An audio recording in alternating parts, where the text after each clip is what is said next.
Сәлеметсіздер ме оқушылар? Бүгін қазақстан тарих пәнінен өтетін сабақтың тақырыбы алтын адам археологиялық олжасы. Оқушылар, естеріңізде болса, өткен сабақтарда мен сіздерге айтқам, осы сабақтың 3 сағатқа берілгенін, бүгін 3-ші сабағын өтеміз. Дәптеріңізді ашып, бүгінгі сабақтың тақырыбын жазып алыңыздар. Зерттеу сұрағы: есік обасынан табылған алтын адам кім? Сабақтың мақсаты Қазақстан аумағынан табылған археологиялық жәдігерлермен танысу, алтын адам деп аталуын зерделеу. Оқушылар ең алдымен біліміңіз сайтын пайдаланып, алтын адам археологиялық олжасына байланысты бейнематериал көретін боласыздар. Бүгінгі күнде алтын адам Қазақстанның азаттық символына айналды. Алматы қаласының республика алаңындағы тәуелсіздік монументінде алтын адам бейнеленген. Алтын адам туралы қандай қызықты деректер бар? Алтын адам табылған қорған бұл өңірдегі обалардың ішіндегі ұрылардың тонауынан аман қалған жалғыз қорған. Сақ жауынгерінің денесі обаның негізгі бөлігінде жатпаған. Бәлкім, оның сақталып қалуының сыры осында болар. Алтын адам киіміндегі жапсырмалар таза алтыннан жасалмаған. Олардың негізі ағаштан жасалып, сыртын алтын жұқалтырмен қаптаған. Дәл осы себепті алтынның нақты салмағы әлі күнге дейін белгісіз болып отыр.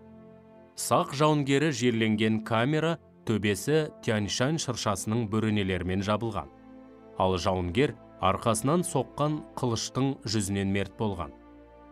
Алтын адамның киімі қызыл күдеріден тігілген. Археологтар қорғанды тапқан уақытта тек алтын сауыт пен әшекей бұйымдар және ыдыстар сақталып қалған. Алайда археолог ғалым Бекмұхамбет Нұрмұхамбетұлы обадан қызыл күдерінің қиындысын тауып, сол арқылы алтын адамның киімін қалпына келтірді. Сақтардың ұғымында қызыл түс қан түсін білдірген. Оқушылар, біз бейнематериалды көріп аяқтадық.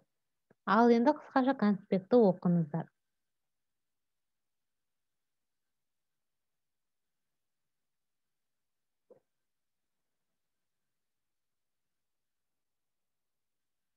Оқушылар, қысқаша конспектті оқып болсаңыздар, тапсырма орындайық. Оқушылар, есімізге өткен бейнематериалды еске түсіре отырып, тапсырманы орындаймыз. Мәліметтердің ақиқат не жалған екенін анықтаңыздар.